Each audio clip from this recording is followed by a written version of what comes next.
Hello student, स्वागत है आप सभी का आपके अपने चैनल गॉड क्लासेस पर। गॉड क्लासेस आगे आप समझ सकते हैं। तो यहाँ पर आज हम डिस्कस करने वाले हैं इंटरवल एस्टिमेशन के बारे में। पॉइंट एस्टिमेशन के बारे में हम पहले समझ चुके हैं, आप लोग उसके क्वेश्चन भी कर चुके होंगे, अच्छी तरह से आपको क्लियर भी हो चुका होगा व्हाट इज़ पॉइंट एस्टिमेशन। तो लास्ट क्लास में जैसे हमने डिस्कस किया था पॉइंट एस्टिमेशन की हम बात कर रहे थे, तो हमने डिस्कस किया था कि भाई आपके टीचर ने आपको एक वर्क दिया हुआ कि 1000 स्टूडेंट में से आपको एस्टिमेट वैल्यू बतानी है उन स्टूडेंट्स की कि जिसकी हाइट जो है 160 सेंटीमीटर हो। तो आपने एस्टिमेट किया, जैसे भी करा वो आपका लुकआउट है, जैसे भी आपने करा आपने एक एस्टिमेट वैल्यू निकाल दी। आपने टीचर को आगे बताया कि 160 सेंटीमीटर हाइट वाले 200 स्टूडेंट है, अप्रोक्सीमेट 200 स्टूडेंट है। अब पॉइंट एस्टिमेशन में यहीं पर ही लोचा होता है, यहीं पर ही गड़बड़ होती है। पॉइंट एस्टिमेशन में आप जब ये कहते हो कि भाई 200 स्टूडेंट्स हैं, तो वहाँ पर जो एरर के चांसेस है वो ज़्यादा हो जाते हैं। अगर इसी चीज़ को मैं कुछ इस तरीके से कह देता कि मैडम 200 स्टूडेंट्स की मैं बजाय अगर मैं इसको ऐसे कह देता कि 190 से लेकर 210 तक के स्टूडेंट्स हैं, तो उनकी हाइट जो है 160 सेंटीमीटर है। तो यहाँ पर क्या करा, मैंने थोड़ा सेफ गेम खेल दिया। मैंने 200 ना बोलकर मैंने उसको एक रेंज दे दी, टीचर को मैंने एक रेंज दे दी कि 190 से लेकर 210 तक के स्टूडेंट्स हैं। तो उसमें जो क्या हुआ कि जो थोड़ा बहुत अगर एरर भी हुआ ना, तो वो मेरा एरर जो है माफ़ हो गया, क्योंकि मैंने एक रेंज दे दी, मैंने एक पर्टिकुलर वैल्यू नहीं दी, मैंने एक रेंज दे दी 190 से लेकर 210। तो उसके बीच में वो 191 भी हो सकता है, 192 भी हो सकता है, 193 भी हो सकता है, 200 भी हो सकता है, 209 भी हो सकता है। तो मैं हर तरीके से सेफ हूँ। अगर कैसे भी आप काउंट कर लोगे तो वहाँ पर पिटाई के चांसेस जो है थोड़े से कम हो जाएंगे, क्योंकि आपने एक सेफ गेम खेल लिया। तो यही आपका इंटरवल एस्टिमेशन है कि जब आप एस्टिमेट वैल्यू एक इंटरवल में बताते हो तो वहाँ पर वो बन जाता है इंटरवल एस्टिमेशन। अब इंटरवल एस्टिमेशन में अगर हम थोड़ा सा मैथमेटिकल लैंग्वेज में बात कर लें तो कहता है in interval estimation we find two numbers using simple sample statistics between which a population parameter lies. जैसे मैंने बताया, या लोअर लिमिट होगी या अपर लिमिट होगी, या आपका मीन हो गया। मीन आपका 200 हो गया तो मैंने उससे लोअर लिमिट ले ली यहाँ पर 190, अपर लिमिट ले ली मैंने 210। तो इस तरह से मैंने एक एस्टिमेट जो दिया वो एक इंटरवल में दिया, एक पर्टिकुलर वैल्यू में नहीं दिया। अब यहाँ पर ये जो कॉन्फिडेंस इंटरवल क्या होता है, कॉन्फिडेंस इंटरवल जो है वही वैल्यू होगी आपके पास। It is a range of value which is likely to contain the value of an unknown population parameter. It is denoted by 1 minus alpha. अगर मैं इसको कर्व से डिनोट करूं तो ये हमें पता है कि जो नॉर्मल डिस्ट्रीब्यूशन का जो कर्व होता है वो कुछ इस तरह की शेप में होता है। तो टोटल प्रोबेबिलिटी है इसमें 1 के बराबर होती है। यहाँ पर इसका ये मीन हो गया, ठीक है, जिसको म्यू से डिनोट करेंगे, मीन हो गया। अब जो वैल्यू हम दे रहे हैं, जो इंटरवल हम फाइंड कर रहे हैं, तो उसमें यहाँ से लेकर यहाँ तक की वैल्यू आ गई। ये आपका L हो गया, ये आपका U हो गया, ये लोअर लिमिट हो गई, ये अपर लिमिट हो गई। इसके इधर वाला जो पार्ट है ये हमारा रिजेक्शन, इसको हम बोलते हैं रिजेक्शन एरिया। Rejection area. अब यहाँ पर ये वाला पार्ट और ये वाला पार्ट दोनों सेम होते हैं, तो इसको हम डिनोट करते हैं यहाँ से α/2 से। ये भी α/2, ये भी α/2, यानी ये भी जो रिजेक्शन एरिया है वो यही है। और जो इसको बोलते हैं एक्सेप्टेंस एरिया, और इसको हम डिनोट करते हैं 1 माइनस अल्फा से, जो कॉन्फिडेंस इंटरवल हमारा आता है। ठीक है, अब कॉन्फिडेंस इंटरवल के अंदर ये 3 चीज़ें होती हैं, 3 इसके फैक्टर्स होते हैं। सबसे पहला कॉन्फिडेंस लेवल, सैम्पल स्टैटिस्टिक्स और मार्जिन ऑफ एरर। अब ये तीनों क्या हैं इनके बारे में और थोड़ा समझ लेते हैं, एग्जाम्पल से हम समझते हैं। आपने एग्जिट पोल तो अक्सर देखे होंगे, जैसे ये इलेक्शन होते हैं, सारे के सारे न्यूज़ चैनल वाले ना एग्जिट पोल में लग जाते हैं, फलानी पार्टी इतनी सीट जीतेगी, फलानी इतनी पार्टी सीट जीतेगी, सब इतनी सीट जीतेगी। वो लाते कहाँ से? ये थोड़ा ना कि हवा में तुक्का मारते हैं, डाटा इकट्ठा करते हैं और आपको प्रेजेंट कर देते हैं। क्योंकि उसमें से एग्जिट पोल आप देखो तो बहुत से एग्जिट पोल जो होते हैं काफ़ी करीब भी होते हैं। ठीक है, कई बार तो लगभग जो प्रेडिक्शन उन्होंने की होती है, कई बार वो प्रेडिक्शन सही भी हो जाती है, लेकिन कई बार गलत भी हो जाती है। तो वो डिपेंड करता है कि वो किस तरह का सैम्पल साइज़ यूज़ कर रहे हैं, किस तरह का सैम्पल उन्होंने इकट्ठा करा है, किसके आधार पर उन्होंने डाटा को तैयार किया हुआ है। तो अगर मैं यहाँ बात करूँ कि मान लो एक एग्जिट पोल है, उस एग्जिट पोल ने आपको बताया कि एक कैंडिडेट है, उस कैंडिडेट को उस पर्टिकुलर एरिया से 30% वोट मिलेंगे। तो ये क्या हो गया, ये उसने सैम्पल स्टैटिस्टिक ले लिया, यानी उसने एक मीन निकाल लिया कि भाई 30% वोट उसको उस एरिया से मिलेंगे। अब वो अपनी उस बात पर कितना परसेंट श्योर है, उसको हम बोलेंगे कॉन्फिडेंस लेवल। तो अगर ये कॉन्फिडेंस लेवल होता है 95%, कि जो उसने डाटा दिया है वो कहता है कि भाई मैं 95% श्योर हूँ, कॉन्फिडेंस लेवल उसका 95% श्योर है कि जो वो डाटा वो दे रहा है वो 95% ठीक है, दैट मीन्स अगर वो 30 वैल्यू दे रहा है आपको तो उसमें से 5% कम कर लो, 5% ज़्यादा कर लो, यानी 25% से लेकर 35% तक उस कैंडिडेट को उस पर्टिकुलर एरिया से वोट मिलेंगे।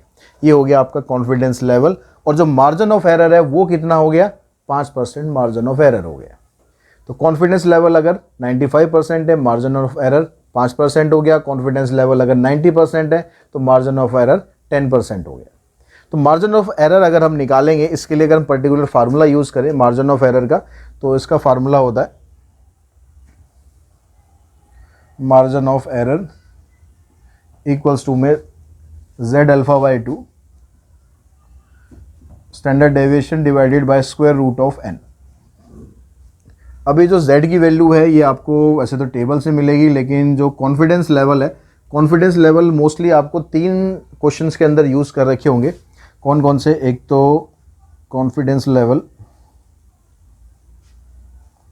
90%, 95% और 99%, ये 3 ही ज़्यादातर क्वेश्चंस में यूज़ कर रखे हैं। ये 3 आपको याद होनी चाहिए। डायरेक्ट वैल्यू याद कर लोगे बहुत अच्छी बात है, डायरेक्ट नहीं याद करोगे तो कोई बात नहीं। यहाँ पर जो अल्फ़ा होता है, अगर हम यहाँ से इसको निकालेंगे 1 माइनस अल्फ़ा, तो ये हो गया आपका 0 पॉइंट मतलब 10% हो गया। ये 1 में से 1 यानी 100 में से 90% माइनस करोगे आ जाएगा, ये 0.5 हो जाएगा। और 99% का मतलब हो गया 0.01। अब यहाँ से आपको वैल्यू चाहिए अल्फ़ा बाई 2 की, तो अल्फ़ा बाई 2 निकालोगे 0.05, 0 पॉइंट कितना हो जाएगा 0.25, और 0.01 का हो जाएगा 0.005। अब z अल्फ़ा बाई 2 की जब आप टेबल से वैल्यू निकालोगे, जो z टेबल होती है हमारे पास, जो आपने इंडेक्स नंबर्स में भी यूज़ करी थी, वो सॉरी प्रोबेबिलिटी में भी यूज़ करी थी, तो इसकी जो वैल्यू है 1.645 है, और इसकी वैल्यू है आपके पास 1.960, तो आप खाली 1.96 भी लिख सकते हो, और 2.576। ये वैल्यू आप याद भी कर सकते हो। इन क्वेश्चंस को करने में ये 3 ही आपके पास कॉन्फिडेंस लेवल जो है वो यूज़ होंगे, और इसकी जो वैल्यू है आप डायरेक्टली ये भी लिख सकते हो। ठीक है, अगर कॉन्फिडेंस लेवल इतना है तो z अल्फ़ा बाई 2 की वैल्यू इतनी है, ये डायरेक्टली भी आप लिख सकते हो। तो हमें ये समझ में आ गया कॉन्फिडेंस लेवल क्या है, सैंपल स्टडी क्या है, मार्जिन ऑफ एरर क्या है, कॉन्फिडेंस इंटरवल क्या है, ये सब हमें समझ में आ गया। अब हम निकालेंगे इंटरवल एस्टिमेशन। ठीक है, जिसके बारे में हम यहाँ पर स्टार्टिंग में हमने बात करी थी, उसको तो हमने बीच में छोड़ दिया। इंटरवल एस्टिमेशन कैसे हम निकालेंगे, तो इंटरवल एस्टिमेशन निकालने का तरीका होगा, इंटरवल एस्टिमेशन जब भी निकालोगे तो आपको मार्जिन ऑफ एरर पता होना चाहिए। आपने मीन दे दिया, मान लो आपने जैसे उसने इलेक्शन में जो कैंडिडेट था खड़ा था, तो उसने उसको दे दिया कि भाई 30% इसके चांसेस है, तो उसने उसका मीन दे दिया, और उस मीन में उसने प्लस माइनस क्या करा, मार्जिन ऑफ एरर कर दिया।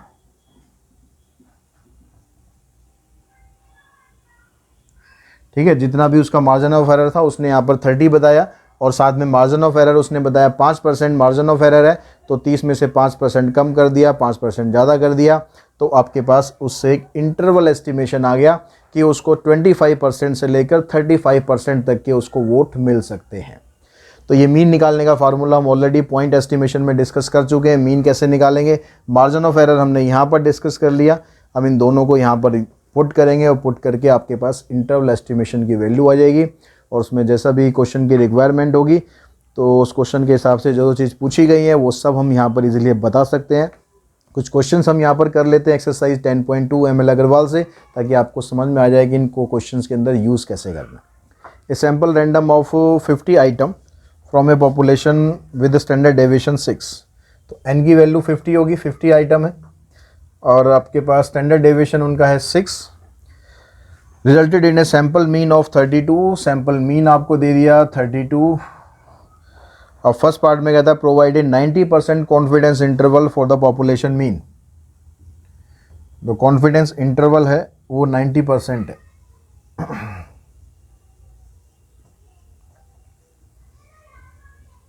तो कॉन्फिडेंस लेवल 90% है, तो z अल्फा बाई 2 आपका बन गया 1.645।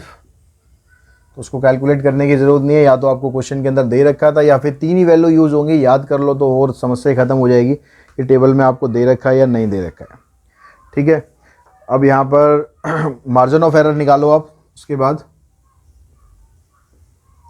मार्जिन ऑफ एरर निकालोगे तो फार्मूला आपका ये आ गया मार्जिन ऑफ एरर का, जेड अल्फ़ा बाई 2 आ गया 1.645, स्टैंडर्ड डेविएशन आ गया 6 divided by square root of 50। तो इसको अगर आप सिंप्लीफाई करोगे तो ऊपर तो आ जाएगा आपके पास 9.87 और इसका स्क्वायर रूट है आपके पास 7.07। इसको सॉल्व करेंगे आ जाएगा 1.396। तो 1.396 यानी अप्रॉक्सीमेट 1.4 के बराबर आ गया। तो मार्जिन ऑफ एरर 1.4 है, कॉन्फिडेंस लेवल 90% था, कितना था, ये जो मीन आपको दे रखा है 32%, तो इंटरवल एस्टिमेशन है वो कितना बन गया आपके पास 32 प्लस माइनस 1.4। तो 32 में आप एक बार 1.4 को प्लस कर दो, एक बार 1.4 को माइनस कर दो, तो कॉन्फिडेंस इंटरवल बन जाएगा आपका 30.6 और इसमें प्लस करोगे तो 33.4। ये आपका कॉन्फिडेंस इंटरवल आ जाएगा। तो इस तरीके से बस आपको इसको सिंप्लीफाई करना है। इसका जो सेकंड पार्ट है उसमें कॉन्फिडेंस लेवल 99% दे दिया है, सेम क्वेश्चन रहेगा, बस कॉन्फिडेंस लेवल चेंज कर दिया। कॉन्फिडेंस लेवल हो गया इसमें 99%। तो इसके हिसाब से जो जेड अल्फ़ा बाई 2 है इसकी वैल्यू आ गई आपके पास 2.576। मार्जिन ऑफ एरर निकालेंगे, मार्जिन ऑफ एरर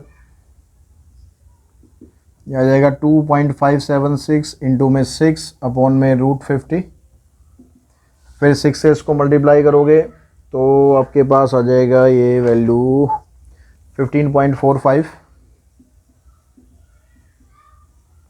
7.07। अब इन दोनों को आप डिवाइड करोगे तो ये आ जाएगा आपके पास 2.186 यानी 2.19। तो यहाँ से अब हम इसका इंटरवल एस्टिमेशन निकालेंगे। तो मीन आपको दे रखा है 32 में से एक बार 2.19 माइनस करेंगे तो आ जाएगा 29.81 और 32 के अंदर इसको हम प्लस करेंगे तो 34.19। ये हमारे पास इंटरवल एस्टिमेशन आ जाएगा। बस इस तरीके से आपको ये क्वेश्चंस करने हैं। क्वेश्चन नंबर सेकंड लगभग सेम इसी टाइप का है तो वो मैं आपके लिए स्किप कर रहा हूँ। क्वेश्चन नंबर थर्ड में आपको डाटा दे रखा है, डायरेक्टली ये सब चीज़ें नहीं दे रखी हैं, डाटा दिया हुआ है। इसका स्क्रीनशॉट लेना चाहे ले सकते हैं। तो इसको हम लिखा रहने देते हैं क्योंकि इसकी ज़रूरत हमें बार बार पड़ेगी।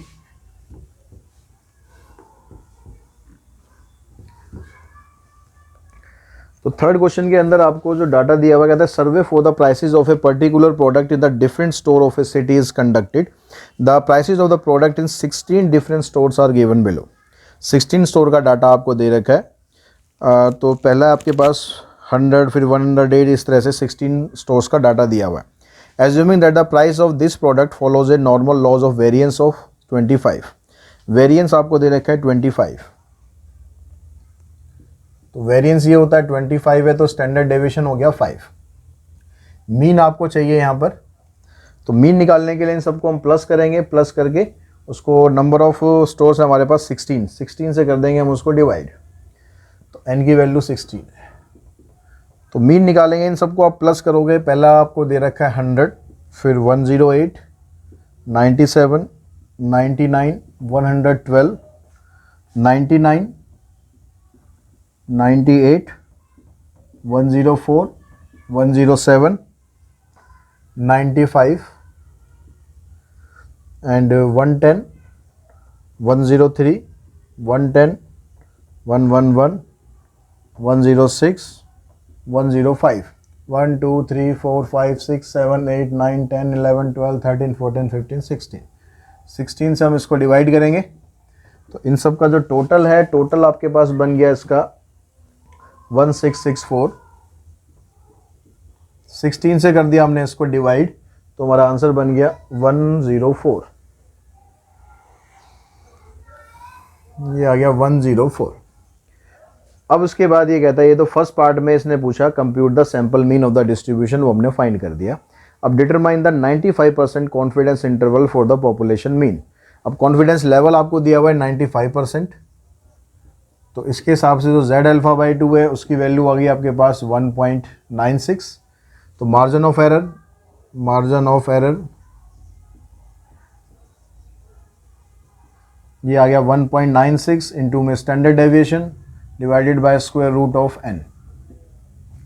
तो 1.96 इसको अगर हम डिवाइड कर लें से, यहाँ पर ही आ जाएगा 4 से हम इसको डिवाइड करेंगे तो आ जाएगा 0.49 इंटू में 5, तो ये आ गया आपके पास 2.45। अभी 2.45 आ गया तो कॉन्फिडेंस इंटरवल जो आप निकालने जा रहे हो वो आपके पास कितना बन जाएगा, एक बार इसमें प्लस कर दो, मीन में एक बार माइनस कर दो। तो मीन कितना आया था आपके पास, सैम्पल मीन आया 104, एक बार इसमें से माइनस कर देंगे 2.45 और एक बार इसमें हम कर देंगे प्लस। तो इसमें से इसको माइनस करा तो आपके पास आ गया 101.55, इधर से आ गया 106.25। ये आपका कॉन्फिडेंस इंटरवल आ गया। तो क्वेश्चन नंबर 5 देखते हैं। 4th क्वेश्चन फिर उसी तरह का है कि आप सिंपल कर सकते हो बड़े आराम से। तो 5th क्वेश्चन की हम बात करते हैं। The monthly sale of a plywood shop are normally distributed with a standard deviation of ₹900। Standard deviation आपको दिया हुआ है 900। A statistical study of sales in the last 9 months has found a confidence interval for the mean of a monthly sale with extreme of ₹4663 and 5839। जो confidence interval है वो आपको दे रखा है 4663 एंड 5839। तो इस बार आपको कॉन्फिडेंस इंटरवल दिया हुआ है। आपको पूछता है यहाँ पर what were the average sales over the 9 month period. N की वैल्यू आपको 9 दे दी है और what is the confidence level for this interval. Average sale पूछ रहा है मतलब मीन पूछ रहा है और उसके बाद फिर कॉन्फिडेंस लेवल पूछ रहा है 90% है, 95% है, 90% है, कौन सा कॉन्फिडेंस इंटरवल है। तो ये निकालने के लिए हम क्या करते हैं, जो मार्जिन ऑफ एरर है उसको मान लेते हैं, ई से डिनोट कर लेते हैं। ठीक है, लेट मार्जिन ऑफ एरर, कि बार बार ना लिखना पड़े हमें, इसको मान लेते हैं ई। तो हमारे पास जो फार्मूला होता है, जो हम इंटरवल एस्टिमेट निकालते हैं, उसको हम डिनोट कर लेते हैं म्यू से। ठीक है, म्यू की जो वैल्यू होती है ये होती है x प्लस में ई और म्यू की वैल्यू होती है x माइनस ई। ठीक है, अब यहाँ पर आपको जो म्यू है, म्यू मतलब जो यहाँ लोअर लिमिट और अपर लिमिट आपको दे रखी है, एक बार जब प्लस करते हो तो अपर लिमिट निकलती है, माइनस करते हो तो लोअर लिमिट निकलती है। तो यहाँ पर आपने पुट करा ये 5839 और ये जो सैम्पल मीन है ये तो आपसे पूछ रहा है अभी, और जो इंटरवल एस्टिमेशन है ये भी आपसे ये पूछ रहा है, मार्जिन ऑफ एरर। ठीक है, दोनों चीज़ आपसे पूछ रहे हैं, हमें कुछ नहीं पता। यहाँ पर म्यू की जगह आपके पास आ गया 4663 इक्वल्स टू में दिस माइनस ई। इन दोनों को कर देते हैं हम ऐड। जैसे नॉर्मल आप इक्वेशन सॉल्व करते थे छोटी क्लासेस में, वैसे ही आपको इन दोनों को एक दूसरे के नीचे रखो, इससे कैंसिल हो गया, इन दोनों को ऐड करते हैं, ये आ गया 2 टाइम्स ऑफ मीन। अब यहाँ से अगर आप इसकी वैल्यू निकालोगे तो x की वैल्यू आ गई आपके पास, 2 से इसको डिवाइड कर देंगे, 5251। अब इस 5251 को दोनों इक्वेशंस में से कहीं भी पुट कर लो और वहाँ से वैल्यू निकाल लो अब e की। जैसे अगर मान लो यहाँ पर पुट कर देते हैं तो ये बन गया आपके पास 5251 माइनस ई। ई को आप इधर ले आओ और इसको आप उधर ले जाओ, तो ये आपके पास माइनस करोगे 11 माइनस 3 8 और 14 माइनस 6 ये 8 हो गया, फिर 11 माइनस 6 5। तो मार्जिन ऑफ एरर आ गया आपके पास 588 और आपके पास जो मीन आ गया 5251। अब इसमें हमें सेकंड जो पार्ट था उसमें कॉन्फिडेंस लेवल बताना है। कॉन्फिडेंस लेवल बताने के लिए आपको z अल्फा बाई 2 की वैल्यू निकालनी है। तो जो फार्मूला होता है मार्जिन ऑफ एरर का, वो फार्मूला क्या होता है मार्जिन ऑफ एरर का, z alpha by 2 standard deviation divided by square root of n। तो ये मार्जिन ऑफ एरर हमारे पास आ रखा है 588, ये हम फाइंड करेंगे। स्टैंडर्ड डेविएशन हमें दे रखा है यहाँ पर 900 और स्क्वायर रूट ऑफ 9 मतलब यहाँ पर आ जाएगा ये 3। तो 3 से आप इसको कैंसिल करोगे तो ये बन जाएगा आपके पास 300 को यहाँ पर लाओ, डिवाइड करो, 588 को डिवाइड किया हमने 300 से। तो 588 को अगर आप 300 से डिवाइड करते हो तो ये आ रहा है आपके पास, पहले 3 से हमने इसको काटा तो ये आ जाएगा 1.96। तो z अल्फा बाई 2 अगर 1.96 आ रहा है आपका, तो कॉन्फिडेंस लेवल कितना हो गया, 95% आ गया। तो इस तरीके से अगर आप आपको z अल्फ़ा बाई 2 मिल जाएगा तो उससे कॉन्फिडेंस लेवल निकाल सकते हो। कॉन्फिडेंस लेवल अगर दे रखा है तो उससे आप z अल्फ़ा बाई 2 भी निकाल सकते हो। तो आई थिंक ये क्वेश्चन जो है बड़े आराम से आप कर पाएंगे। अब तो 6th क्वेश्चन है वो भी बिल्कुल इसी तरीके का है। तो यहाँ तक जो 6th क्वेश्चन तक है वो आज की इस क्लास में हम करने वाले हैं, ठीक है। बाकी की जो क्वेश्चंस है उसके लिए पहले आपको मुझे प्रोबेबिलिटी का एक टॉपिक और बताना है, interval estimation of probability proportions, population proportion sorry. तो वो हम करेंगे डिस्कस। उसके बाद के जो बाकी क्वेश्चन है वो फिर हम नेक्स्ट वीडियो में डिस्कस करने वाले हैं।